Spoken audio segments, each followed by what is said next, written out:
ne limite pas Jésus. Peut-on limiter Jésus? Oui, absolument. On peut limiter l'action de Jésus dans notre vie. Et ce matin, j'aimerais qu'on prenne un exemple dans la Bible, comment des personnes qui n'auraient pas dû limiter Jésus ont limité Jésus, les étapes qui l'ont conduit à limiter l'action de Christ au milieu d'eux, et puis comment nous on peut faire pour ne pas tomber dans ces travers et dans ces pièges dans lesquels ils sont tombés tout simplement. On va lire ensemble dans l'évangile de Marc, donc au chapitre 6, les 6 premiers versets. Marc, chapitre 6, les 6 premiers versets. Parti de là, il vient dans son pays, et ses disciples le suivirent. Quand le sabbat fut venu, il se mit à enseigner dans la synagogue. Une multitude d'auditeurs ébahis se demandant d'où cela lui vient-il? Quelle est cette sagesse qui lui a été donnée et comment de tels miracles se font-ils par ses mains? N'est-ce pas le charpentier, le fils de Marie, le frère de Jacques, de José, de Judas et de Simon? Et ses sœurs ne sont-elles pas aussi parmi nous? Ils étaient pour eux une cause de chute. Jésus leur disait, on ne refuse pas un honneur à un prophète, sinon dans son pays, parmi les gens de sa parenté et dans sa maison. Dans d'autres versions, c'est plus connu. On ne reconnaît pas un prophète parmi les siens. Il ne pouvait là faire aucun miracle, sinon que guérir quelques malades en leur imposant les mains. Il s'étonnait, donc c'est Jésus, il s'étonnait de leur manque de foi. Il parcourait les villages et d'alentour en enseignant. Juste avant de rentrer dans ce passage, on aimerait voir qu'est-ce qui s'est passé dans le chapitre précédent. Dans le chapitre précédent, donc le chapitre 5 de l'évangile de Marc, nous avons 2 événements très très connus qui se succèdent. Et après ces 2 événements très connus, nous arrivons à cette histoire qui est là. Comme vous le savez, quand la Bible a été écrite au départ, il n'y avait pas les divisions des chapitres. C'est plus tard que c'est venu pour que nous puissions nous repérer plus facilement dans la Bible. Mais à l'origine, c'était écrit tout affilé, tout à la suite de l'autre, qui fait qu'on peut voir vraiment une continuation dans chaque chapitre qui est écrit dans la Bible. Dans le chapitre précédent, nous voyons Jésus qui est interpellé par un homme qui s'appelle Jairus. Et la raison pour laquelle Jésus est interpellé, c'est que Jairus avait une fille qui était très très malade et il voulait absolument que Jésus aille dans sa maison pour pouvoir guérir sa fille.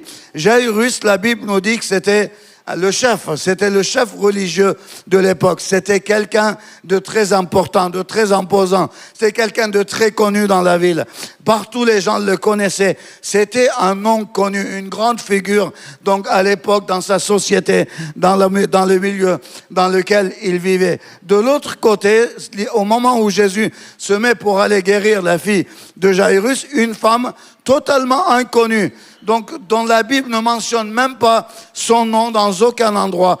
Une femme vient interrompre Jésus dans sa marche jusqu'à la maison de Jairus, jusqu'à la maison de cet homme important, et cette femme totalement inconnue, que personne ne mentionne son nom, elle vient par derrière et elle touche les vêtements de Jésus et elle reçoit une guérison.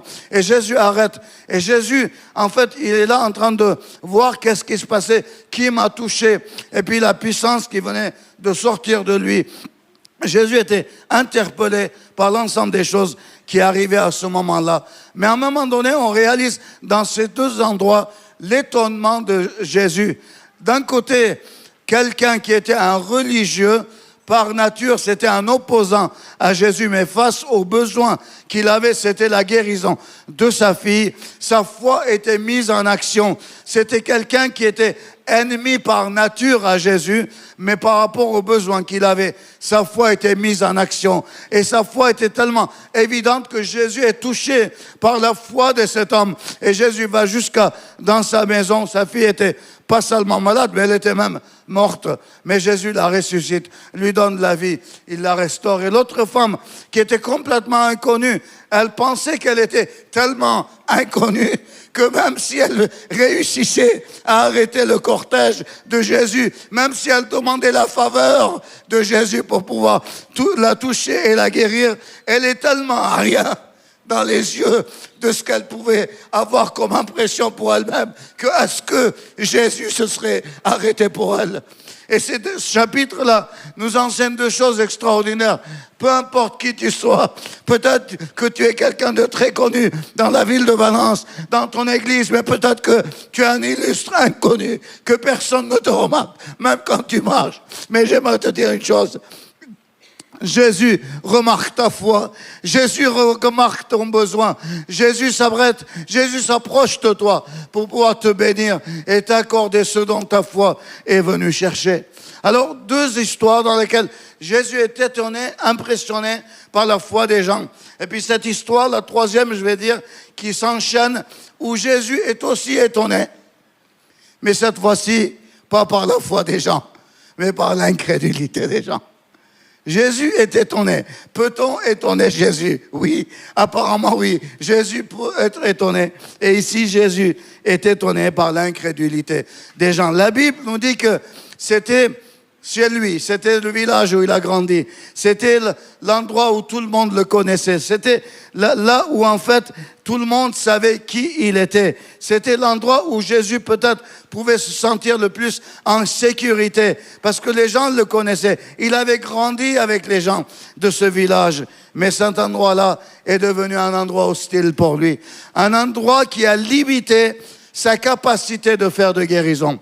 Il n'est jamais dit que Jésus n'a pas voulu faire des miracles. Mais il est dit dans deux évangiles, dans Matthieu et dans Marc, il nous est dit que Jésus n'a pas pu faire des miracles. Il aurait voulu faire plus de miracles. Il aurait voulu bénir les gens de son village, de sa ville. Mais la Bible nous dit qu'il n'a pas pu. Pourquoi? Parce que ces gens-là l'ont considéré de trois manières différentes. Certains l'ont considéré extrêmement familier, un des leurs. D'autres l'ont considéré comme quelqu'un qui n'était pas digne qu'ils puissent mettre leur foi en eux. Et d'autres se sont sentis offensés que le charpentier, dont l'identité était bien connue, voilà qu'il est rentré dans une identité transformée, qu'il était le Messie qui est en train de sauver Israël de sa situation. J'aimerais qu'on examine ces trois points, voir si dans nos vies, ces trois raisons peuvent venir ou pas. Si ces trois raisons peuvent avoir place à l'intérieur de notre existence chrétienne, de notre spiritualité, je pense personnellement qu'elles peuvent avoir place dans ma propre vie.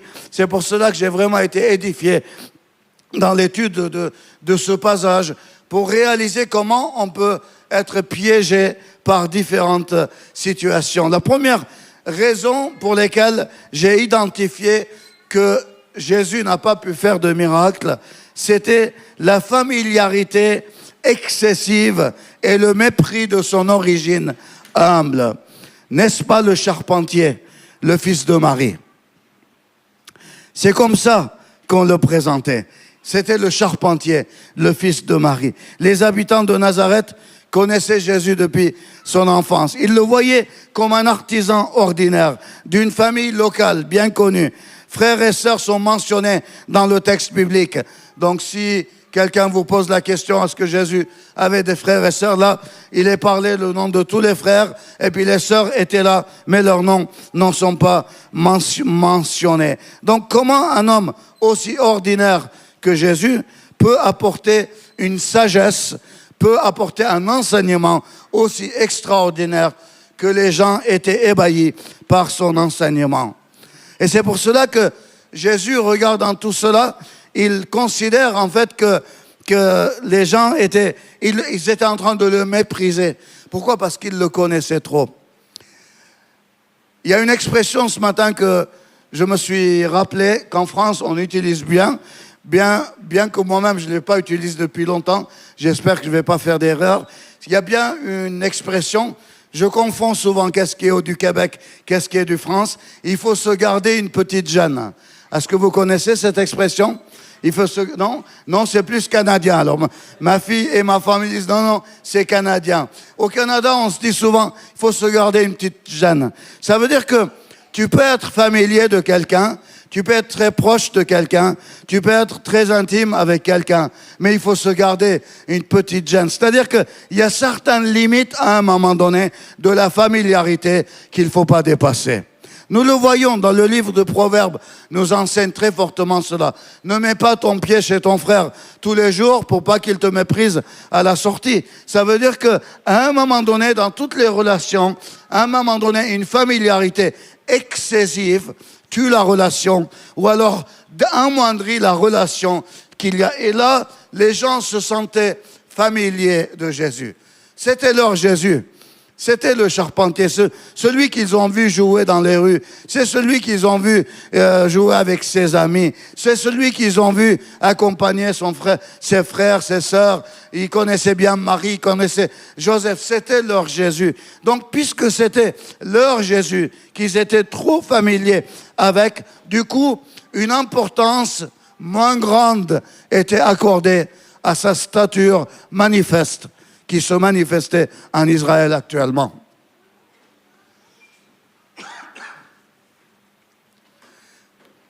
Les temps ont changé. Les circonstances, les temps ont changé.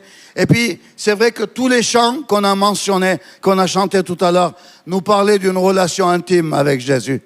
Tous les chants, j'ai remarqué combien il nous poussait dans cette intimité de Jésus. Et je crois que c'est le cœur de l'Évangile, d'arriver à vivre une relation proche et intime avec Jésus. Le connaître chaque jour de plus en plus, le connaître chaque jour d'une manière nouvelle, redécouvrir la grandeur de Jésus, redécouvrir l'intimité renouvelée avec notre Seigneur Jésus.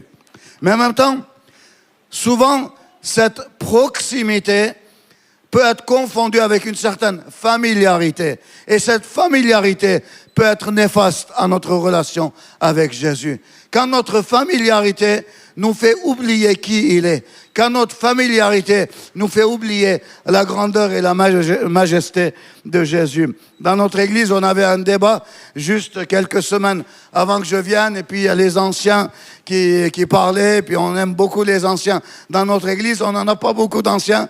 On est une église extrêmement jeune, donc on a voulu faire un repas invité chez nous. Tous les anciens qui avaient plus de 75 ans, on a vu qu'ils étaient tellement peu qu'on est descendu à 70, après on est descendu à 65 pour en arriver à trouver une trentaine sur des centaines de membres que contient notre église. Et puis là, dans le débat qu'il y avait, c'était... Les gens, ils exprimaient certaines choses que moi, je me rappelle dans mon enfance de cela. Un grand merci. Et puis, peut-être que vous avez connu. Dans le temps, dans mon enfance, quand on rentrait, on arrivait à l'église pendant le culte.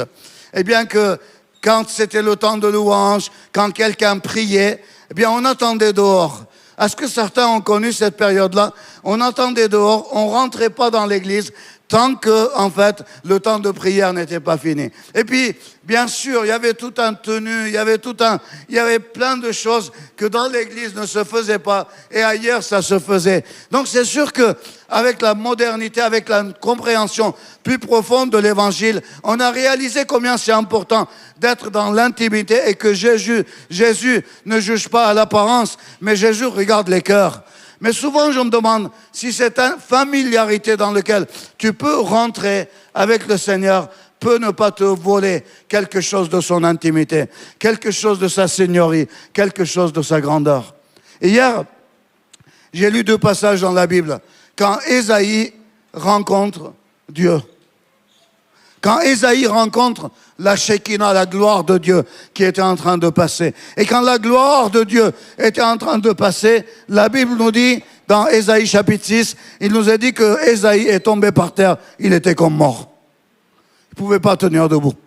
Devant la gloire de Dieu, il ne pouvait pas tenir debout. Et on sera d'accord ensemble pour dire que chaque fois que dans l'Ancien Testament, il y a une théophanie, c'est une manifestation de Jésus. Et dans cette manifestation, qu'il y avait, eh bien, il y avait la grandeur de Jésus. Il y avait la majesté de Jésus. De l'autre côté, je suis allé dans le livre de Apocalypse, les premiers chapitres, quand on est en train de nous parler de la description de Jésus aujourd'hui. Nous savons que le Saint-Esprit est au milieu de nous. Jésus est au ciel. Il est en train d'intercéder pour chacun d'entre nous. C'est son ministère. Et le livre de l'Apocalypse nous parle d'une description de à quoi ressemble Jésus. J'aimerais vous dire une chose. Si vous avez lu déjà ce texte de l'Apocalypse, à quoi ressemble Jésus maintenant? Ça n'a rien à voir avec le petit Jésus qu'on met dans un berceau. On est d'accord?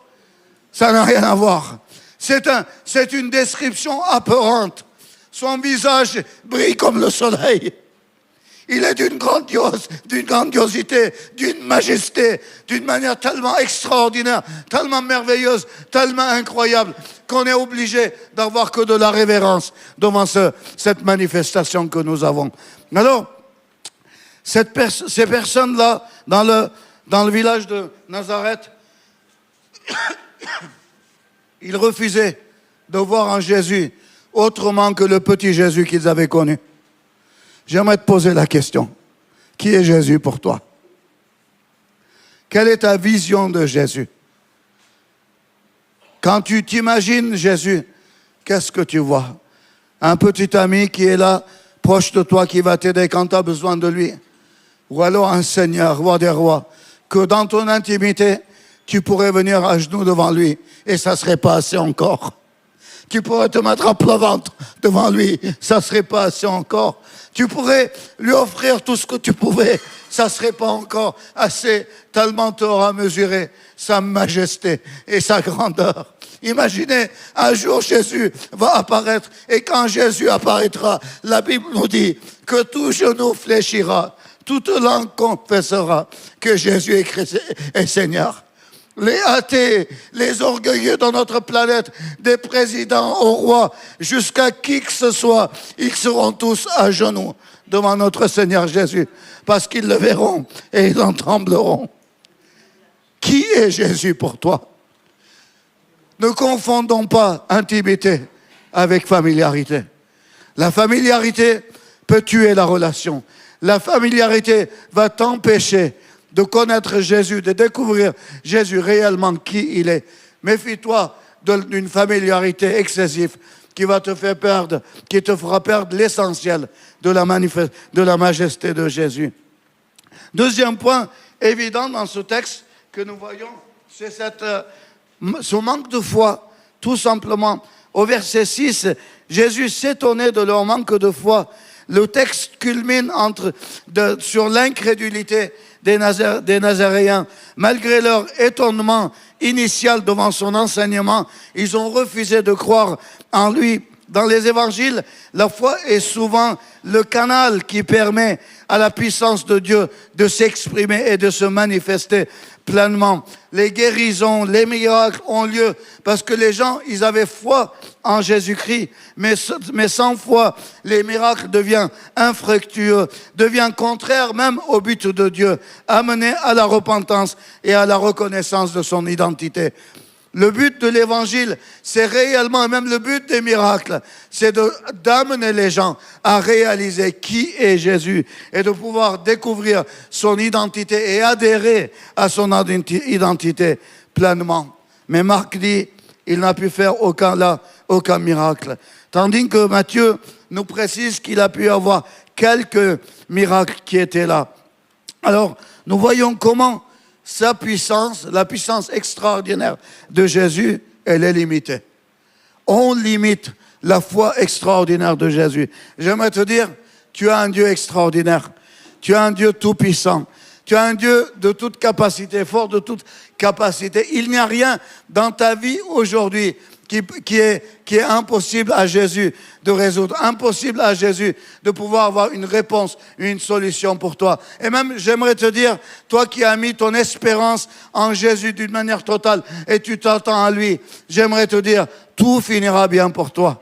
Tu vas bien finir parce que ton ennemi est vaincu au nom de Jésus. Jésus l'a vaincu complètement et totalement. Il est ressuscité d'entre la mort et sa résurrection, eh bien, témoigne de la victoire qui s'est acquise sur la croix pour toi et pour moi. Alors, à cause de cette résurrection, à cause de la puissance de la résurrection qui agit parmi nous aujourd'hui, eh bien, tout finira bien pour toi. Alors, ça nous prend vraiment d'entrer dans cette dimension de foi et de dire, Seigneur, je veux croire en toi.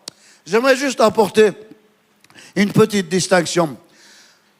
On aurait tendance de croire que, en fait, l'incrédulité, c'est manquer de foi. La Bible ne parle pas de l'incrédulité comme un manque de foi. Quand, à un moment donné, les gens manquent de foi, ils demandent à Dieu qui augmente leur foi. Nous avons plusieurs exemples dans la Bible. Les disciples ont manqué de foi. Ils ont demandé, Jésus a augmenté leur foi. Mais l'incrédulité est un péché.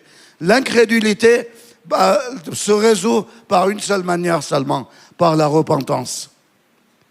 Pourquoi? Parce que l'incrédulité va à l'encontre vraiment de la nature même de la foi. C'est je limite volontairement, je décide de ne pas croire. Non, c'est pas possible. Non, ça marchera pas.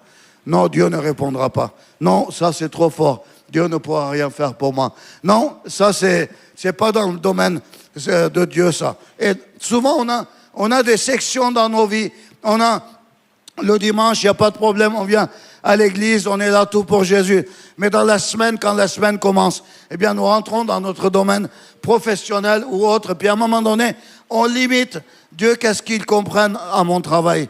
Dieu, qu'est-ce qu'il comprenne à ce que les médecins ils disent? Est-ce que lui, il connaît les détails de ce que les médecins sont en train de me raconter dans ma santé? Puis, finalement, le rationalisme excessif dans lequel on est devient une raison valable pour nous, pour justifier notre incrédulité. Tu peux noter ça quelque part. Le rationalisme excessif peut devenir un outil qui va justifier ton incrédulité. Et ça, c'est un péché. Pourquoi? Parce que face à l'incrédulité, même Dieu ne peut rien faire. Face à l'incrédulité, même Dieu n'agit pas. Imaginez, pas la peine de l'imaginer, c'est dans la Bible, c'est écrit. Mais imaginons qu'on était là-bas. Jésus se trouve devant des personnes qui sont boiteux, qui ne marchent pas. Et puis il leur dit, que voulez-vous que je fasse pour vous? Que tu me guérisses. Que voulez-vous que je... Jésus n'était pas aveugle. Hein, il n'a jamais été aveugle. Quand il voit quelqu'un estropié, aveugle, il voit très bien que c'est quelqu'un qui a besoin d'une guérison. Mais Jésus ne fait pas la guérison sans valider la foi de cette personne. Est-ce que tu as la foi que je peux te guérir? Si tu as la foi que je peux te guérir, alors vas-y, sois guéri maintenant. Est-ce que vous me suivez? Vous me suivez? Vous voyez combien l'incrédulité, finalement, c'est l'ennemi numéro 1 de notre âme. C'est l'ennemi numéro 1 de notre foi. C'est l'ennemi tout-puissant qui vient, qui prend place dans notre cœur et puis qui empêche de tout agir et de tout fonctionner. Vous vivez une période extraordinaire dans la vie de votre Église. J'ai eu la grâce de vivre 2 fois la même chose. Lorsqu'à Marseille, nous avons bâti notre église et puis on devait déménager, notre ancienne église prenait 80 places seulement et on était 120 tous les dimanches dehors dans les fenêtres, on mettait les speakers, on mettait les haut-parleurs dans la rue, les gens ils se mettaient dans la rue, ils se mettaient dans la cour pour pouvoir suivre le culte. Et puis la nouvelle église, 300 places. Donc on avait l'impression que c'était énorme. Donc il y avait un grand combat dans l'église, des gens qui disaient, mais pasteur, t'es fou, est-ce qu'on a besoin d'une église de 300 places? Quand on a déménagé, dans les mois qui ont suivi, on était déjà 250, et bien les gens ils disaient, pasteur, pourquoi t'as bâti si petit? On aurait dû faire quelque chose de plus grand. Alors, tout dépendant de notre vision. À Montréal, quand on est allé, on n'avait pas d'église. On louait une église. On louait les heures seulement. C'est-à-dire, ni avant, ni après, on pouvait rentrer dans la bâtisse. Puis quand on rentrait, et puis si c'était pas l'heure, il y a quelqu'un qui venait nous dire, s'il vous plaît, attendez dehors. Vous ne pouvez pas rentrer. Votre heure de location commence à 12h15. Et puis, on louait. Puis à un moment donné, Dieu nous a donné l'opportunité de pouvoir choisir, de pouvoir trouver une église. Et j'ai réalisé, j'ai détecté que le plus grand problème qu'on avait, le plus grand défi qu'on avait, c'était pas le défi financier, c'était pas le défi qu'il peut y avoir de n'importe quel ordre que ça soit, mais c'était les incrédules qu'il y avait dans l'église. Parce que quand on était assis, on parlait dans mes visites, les gens ils disaient « Oh pasteur, ça fait 40 ans qu'on prie pour que Dieu nous donne une église. C'est fini, Dieu va pas nous donner une église. On va finir sans église, on va finir sans bâtiment. Et puis notre nombre n'agrandira jamais. On est 25, 30, 40 personnes, on restera comme ça. » Savez-vous ce que le Seigneur m'a mis à cœur? C'est que je ne devais pas révéler les projets qu'on avait aux incrédules qu'il y avait dans l'église. Je ne devais pas révéler les projets. Pourquoi? Parce que les incrédules, par leur sagesse, ils vont pouvoir manger, bouffer la foi dans laquelle tu as. Ils vont pouvoir mettre une pression négative sur l'assemblée. Alors, il n'y avait que les quelques personnes, les bras droits. On était en train de prier, on combattait spirituellement. On a combattu, puis finalement, on a annoncé seulement qu'on avait un nouveau bâtiment. Puis le jour où on a fait une visite globale avec tous les gens de l'église, un dimanche après-midi dans le bâtiment, qui était déjà fait, mais c'était pas encore à nous. Là, on marchait, les incrédules, ils disaient, « Pasteur, pourquoi est-ce qu'on achète une église si grande que ça? Regarde, on est 50 personnes, c'est une église de 1000 places. Les gens vont se moquer de nous. La ville de Montréal, ils vont se moquer de nous. Et puis tu sais, ça doit coûter tellement cher, les frais de ce bâtiment-là, qu'au bout d'1 an, on n'aura plus d'argent. Et puis on va faire faillite, on va être obligé de vendre le bâtiment. Et puis à nouveau, les gens vont se moquer de nous. Ils vont dire, oh, les évangéliques, regardez comment ils ont avancé. Regardez dans quel état ils se sont trouvés. Mais heureusement qu'à côté de ces quelques incrédules, il y avait un peuple qui était dans la foi. Ils regardaient à Jésus. Ils ne regardaient pas à leur porte-monnaie. Ils regardaient à Jésus. Et même au dernier culte où j'étais à Montréal, j'ai interrogé le trésorier. Notre bâtiment, le maintien de notre bâtiment annuel seulement, pour le maintien de notre bâtiment, ça prend 250 000 à chaque année, juste pour maintenir le bâtiment, à cause de sa taille, à cause de la grandeur, sans parler du fonctionnement, sans parler des autres finances et tout ça. Je me suis tourné vers le trésorier, je lui ai dit, ça fait 22 ans qu'on a ce bâtiment, maintenant, à ce qu'un jour, il y a une facture qu'on n'a pas pu payer. Tout le monde était là, et puis le trésorier disait, on a payé toutes les factures, on a pu applaudir. C'est pas les sages qui ont permis qu'on puisse arriver là, mais c'était ceux qui marchaient dans la foi, ceux qui ont cru. Ils ont regardé à Jésus, et ils n'ont pas regardé à leur porte-monnaie, au nombre des gens de l'église, ou alors à qui on était, mais nos yeux étaient tournés vers Jésus. Alors mon frère, ma sœur, j'aimerais juste te dire, tourne les yeux vers Jésus, regarde vers Jésus, peu importe la situation, et méfie-toi de l'esprit d'incrédulité qui peut régner en toi. Le troisième et dernier point, là-bas je vois un compteur, c'est écrit 3-0, est-ce que ça veut dire que mon temps est fini? C'est ça? Écoutez, on ne me l'avait pas dit avant. Gemma m'a tellement rien dit que j'ai dit tiens, est-ce qu'elle a confiance en son frère que son frère va respecter le temps? Je respecte quand je le sais. Maintenant que je le sais, est-ce que vous pouvez pas remettre le compteur juste pour 3 minutes? Pour 3 minutes seulement. Ils se sont sentis offensés.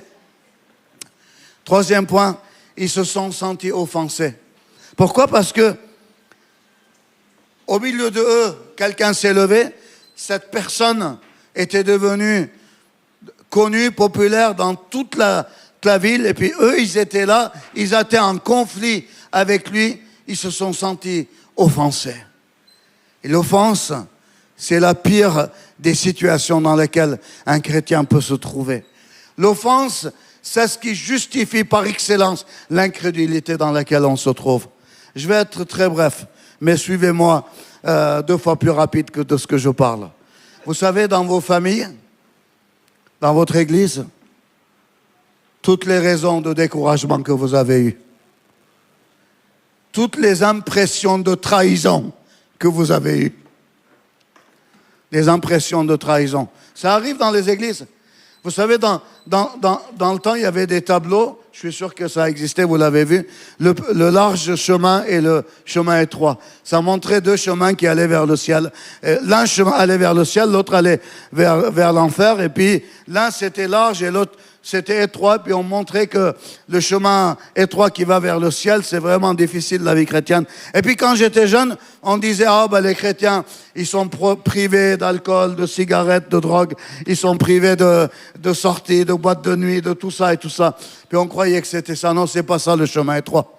Le chemin étroit, c'est quand tu es dans une église, tu vis ta vie dans l'église, puis tu te dis, mais si je n'étais pas dans l'église, tous ces soucis que je porte, je ne les aurais pas. Mais à cause de l'amour de Jésus, tu décides de rester là où Dieu t'a placé. Pourquoi? Parce que tu as compris que tu as un défi à relever. Et tu es fidèle dans ton défi. Ça, c'est le chemin étroit. On choisit de demeurer et de rester dans l'appel que Dieu nous a donné. Si ça va bien ou si ça va pas bien. Tu peux être offensé, tu peux être encouragé, tu peux être découragé dans d'autres jours. Mais tu restes là, tu es. Parce que Dieu t'a appelé à porter le fardeau qu'il a placé devant toi. Alors, amenez vos fardeaux devant le Seigneur. Ayez le courage de vous décharger sur lui, de toutes vos incompréhensions. Ça nous arrive à tous. En tant que pasteur, notre estrade est très grande et puis on a une belle croix comme ça. Je crois que c'est mon fils qui a fait le design de notre église. Je crois qu'il a copié à partir de votre église. Je suis certain. Donc, changez pas dans la nouvelle église parce qu'on sera obligé de changer aussi après. Donc, mais là, j'aime aller me tenir à genoux devant la croix et à pleurer tout simplement. Même pas capable de prier, mais juste à pleurer. C'est-à-dire, cette offense, je te la porte. Cette trahison, je te la porte. Je veux continuer à servir comme un pasteur joyeux. Je veux continuer à te servir comme un pasteur zélé. Je veux continuer à croire dans ta majesté et dans ta puissance. Peu importe les situations ou les circonstances qui arrivent, peu importe les incompréhensions qu'il peut y arriver autour de moi, peu importe les fois où je suis choqué de l'attitude de certains chrétiens ou d'un autre chrétien, Seigneur, je veux te regarder à toi et je veux marcher selon toi et je veux te suivre toi parce que toi, Seigneur, tu ne m'as jamais déçu. Amen. On peut se mettre debout. On peut se mettre debout. Toi, Seigneur, tu ne m'as jamais déçu. Alors, j'aimerais vous appeler tout simplement. Est-ce qu'on peut amener, imaginons que tu as très soif. C'est facile d'imaginer. Amène tes deux mains là, côte à côte, l'un côte à côte. Comme s'il y avait une fontaine d'eau fraîche là devant toi. Tu veux ramasser de l'eau pour pouvoir boire.